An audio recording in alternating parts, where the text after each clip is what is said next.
Nesse mapa mental, eu vou trazer os erros, os possíveis erros ao se realizar uma avaliação de desempenho, né? O que é cobrado ali no tópico de administração. Vocês vão ver que são muitos erros, muitas possibilidades de erro. Vamos lá? Então, não falta opção para errar ali na avaliação de desempenho. E melhor começar, né? O efeito halo, né? Que seria esse efeito halo? Que, tipo assim, é daquela auréola lá de anjinho, né? Você generalizar, avaliar o desempenho de alguém com base somente em um aspecto, né? Somente em um fator, você generaliza. O efeito de generalização, né? Então, você tem o efeito halo, que é você generalizar com base em um aspecto, e aí, esse efeito de generalização, que é somado a um efeito Horn, não sei pronunciar direito, quando esse julgamento ele é nivelado por baixo, né? Porque o efeito Halo você pode julgar por um aspecto e pode ser algo positivo, né? Fez algo bom, acho que tudo é perfeito. O efeito de generalização, você também já tem esse julgamento mais por baixo. A tendência central, né? Você tentar trazer para valores medianos, então você não faz aquela avaliação real, porque às vezes seria mais baixa, seria mais alta. Tenta trazer para a média para não fugir da média, e isso é sim um erro de avaliação. A leniência, né? A pessoa ser boazinha demais, bondosa demais. Então, dá notas altas quando não deveria ter notas altas. Aí, o excesso de rigor. O excesso de rigor seria o contrário ali da leniência. A pessoa ser rigorosa demais, dá notas baixas demais na avaliação. A recência.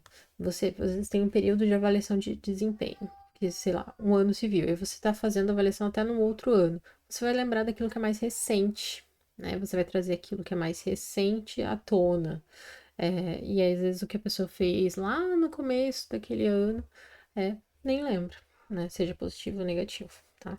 Os obstáculos políticos, os desafios políticos, então, distorce, desculpa, distorce a avaliação por interesses políticos, né? Isso acaba acontecendo, pode acabar acontecendo, infelizmente, na avaliação de desempenho. A tendenciosidade, né? Você trazer preconceitos e tendências pessoais para avaliação de desempenho, né? Essa questão não conseguir ser tão imparcial ali, se você tem a tendência a discriminar ali as pessoas, você acaba trazendo aquilo ali, né? Você acha que tal grupo faz tal coisa. A avaliação congelada, você avaliar sempre da mesma forma, né? E não progredir, não adaptar ali a situação. Você sempre avalia assim, por mais que o contexto é outro. A falta de técnica, né? Então, quando o avaliador que vai fazer essa avaliação de desempenho, ele não conhece muito bem como fazer aquilo, né? Então, às vezes você tem que responder o questionário, ele nem entende bem o questionário, né? Então, tecnicamente, fica essa ausência.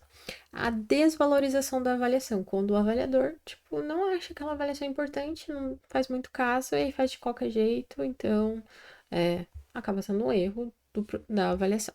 A contaminação de critério. Esse tipo de erro ele acontece quando se usa elementos que fogem ao controle do indivíduo, né? Então você vai avaliar o desempenho de alguém, sei lá, de forma negativa, mas por algo que não estava no controle dele, foi decisão da administração que aquilo não deveria ser mais feito. Aí você vai colocar que aquilo era um problema, sendo que não era, não estava dentro ali do escopo do empregado poder fazer algo sobre o assunto, né? A projeção. Quando o avaliador ele projeta as características próprias do avaliador na pessoa, né? Então ele projeta aquilo e não consegue avaliar ali. A distribuição, quando avalia todas as pessoas da mesma forma. E as pessoas são diferentes, né? Tem comportamentos diferentes, dia a dia diferente. Ou o processo de avaliação de critério único, quando a pessoa só usa um critério, sendo que às vezes teria que considerar vários outros critérios, né? O contraste é um outro tipo de erro, quando você enxerga de maneira negativa pessoas que têm características diferentes da própria, né? Um pouco parecido ali com a questão de projeção, porque ele está utilizando ele como balizador, o avaliador como balizador. Ou compara também com a outra pessoa que foi avaliada. Ah, mas fulano, tipo, teve uma avaliação assim. Então, essa questão de contraste, comparar com alguém, seja com o próprio avaliador ou com outro empregado. Aí, outro tipo de erro é a similaridade, né? E aí, uma avaliação positiva, que a anterior, o contraste era negativo. Quando traz uma avaliação positiva porque é parecido com o avaliador, ou que busca características que sejam parecidas com a sua. Então, se a pessoa é parecida comigo, eu já gosto dela, né?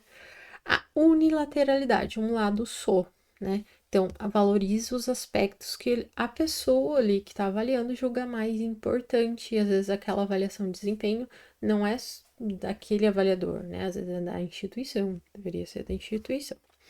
A falsidade, que quando o avaliador intencionalmente distorce a avaliação, né? Tipo, usa questões errôneas ali, falsas, por querer, com intencionalidade. A proximidade, quanto mais próximo, às vezes, do avaliador, quem está sendo avaliado, vai ser melhor avaliado. Quanto mais distante, pior, né? Então, se a pessoa é conhecida, avalia de uma forma. Se, tipo, a pessoa, sei lá, não é muito chegada, avalia de outra forma. Então, isso é um viés ali, um erro, considerado um viés de proximidade. De fadiga, quando tá cansado, né? Cansou ali e já não tá fazendo o negócio direito, né? Um outro tipo de erro é o erro de função. Ele avalia conforme a função, não como o exercício. Ah, sua função é tal coisa. Mas às vezes a pessoa não está fazendo aquilo, então não está avaliando conforme a prática ali do dia a dia, né? Então, vocês viram, são muitos erros de avaliação, não limita a esses, né? Pode ter outros, mas esses são os conceitos mais citados em termos de erros de avaliação de desempenho, já que é muita coisa. Bons estudos, qualquer dúvida é só deixar nos comentários e te espero no próximo mapa mental.